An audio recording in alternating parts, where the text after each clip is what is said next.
Anime is one of the largest growing mediums. There are hundreds of varying genres of anime. It's to the point where you could literally discover an entirely new and niche genre combination you never even thought possible with just a little bit of digging. Not to mention that you'd probably find several different anime that fall under that particular niche.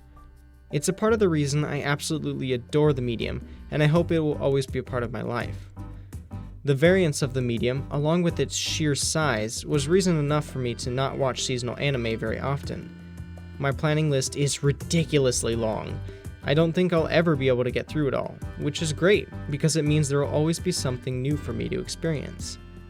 After becoming slightly more involved with the anime community, even if I still am more of a lurker than I am interactive, I found a whole new side of the medium: seasonals.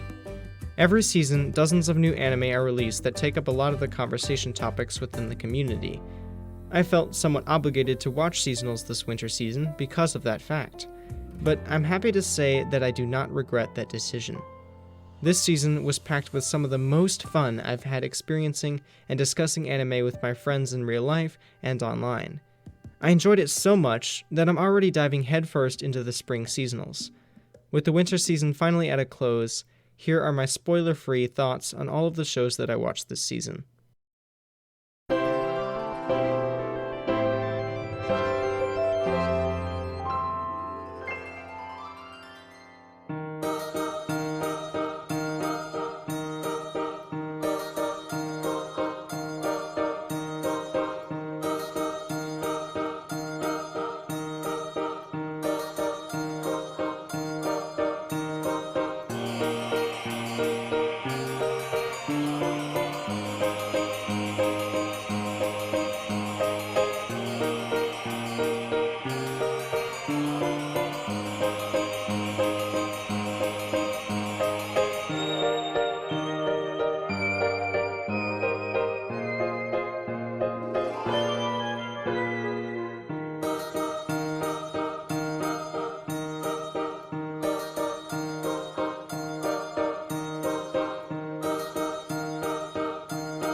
I know I just said this video would be spoiler-free, but I couldn't simply disregard the amazing sequels this season.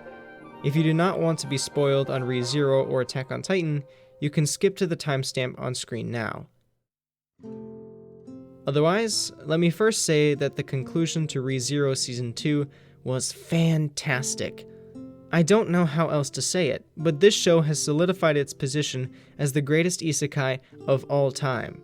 I can confidently call it a masterpiece, and if it isn't, then it's surely well on its way. The characterization was the most powerful aspect of this part by far. It explored many characters that were otherwise fairly static and flat, making nearly all of the cast best character material. It was especially nice to see Emilia's and Subaru's dynamic finally take shape compared to the meager breadcrumbs given to us in the previous season. Rom having a beautiful and fulfilled character arc that also pushed Roswaal to develop was executed wonderfully. And who could forget about Garfield? I never thought I would cry to Re-freaking-Zero of all things, but when Garfield faced his past, it hit me like a train and the tears followed. Before I get carried away, let's move on to Attack on Titan the final season part 1. I only ended up watching episodes 1 through 3 of it because I'm waiting for a good chance to watch it with my dad and my brother. From what I did see, it was amazing, and I couldn't be happier that MAPPA was the studio to pick it up. The direction was very clean, and the animation had a new charm while also remaining mostly consistent with the rest of the series. I'm looking forward to seeing where the rest of the season goes. Wonder Egg Priority. This was probably my favorite show of the season, aside from sequels. The first episode blew me away with every aspect. I want to break down every part of the show that made me enjoy it so much, at least in the beginning. Ever since I've seen Naoka Yamada's direction, I've fallen in love with the art form. I especially love to see small details in anime that are normal in live action, such as a character fiddling with an egg by rolling it on her finger. It's amazing to me because the staff in anime production have to deliberately make the choice to show natural human motions, rather than just having actors act naturally. Wonder Egg Priority's direction is some of the best I've seen, period. I would even place its direction on par with Kyoto animation directors such as Naoki Yamada, Yasuhiro Takemoto, and Tatsuya Ishihara. It captures that specific style that makes the show so satisfying to watch. Coupled with the amazing direction, the animation was stellar, with some really spectacular fight choreography. The production value in other areas such as sound effect design and music were all through the roof as well.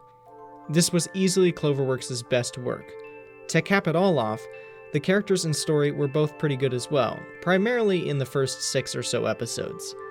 The fantastical world that mixed the awe of films from Studio Ghibli with the intriguing concept of Persona captured my interest from the very first episode.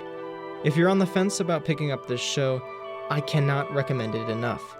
I will say that I found the writing to falter a little bit after about the halfway point, as the show tried to transition into more of a sci-fi or mystery, rather than a symbolic exploration of character, tragedy, human emotion, self-discovery, and trauma.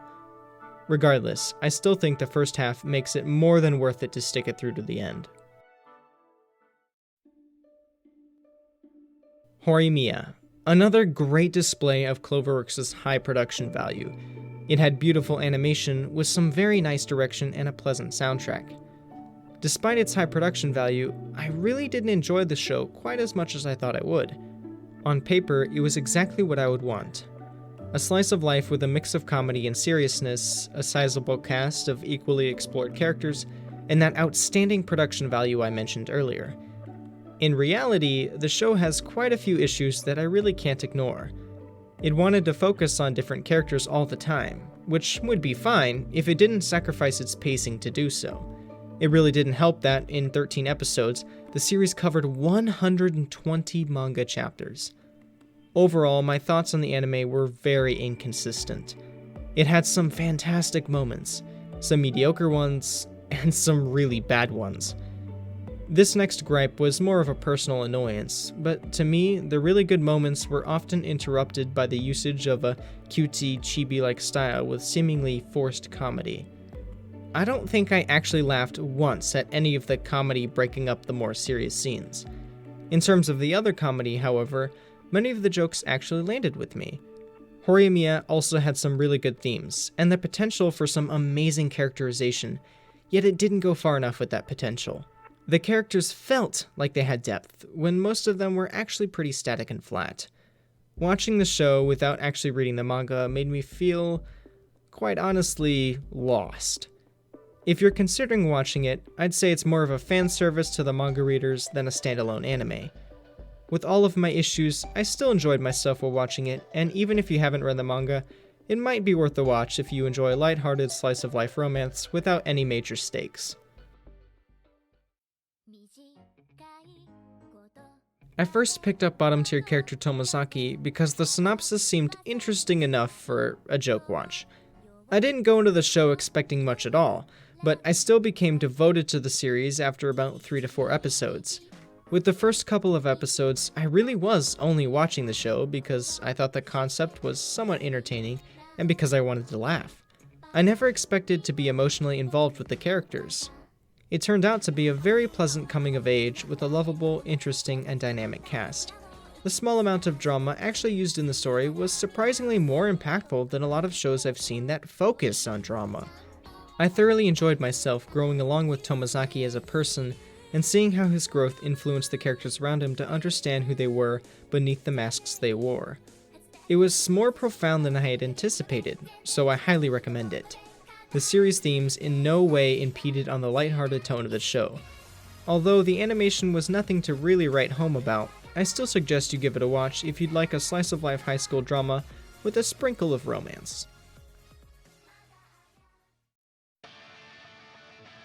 It's not every day you see an anime try to tackle something like cosmic horror, and it's even rarer to see it with Yuri thrown in. That's exactly what Otherside Picnic did, or attempted to do at least. As a big fan of cosmic horror myself, there was no way I could pass up on watching this show. Two of my favorite genres together, yuri and cosmic horror. I wasn't exactly disappointed with Otherside Picnic's execution of this strange genre combination, but I wasn't exactly thrilled with it either. It really was the definition of the word meh. The characterization felt really weak, even though it makes itself out to lean more in that direction than the mystery aspects of cosmic horror.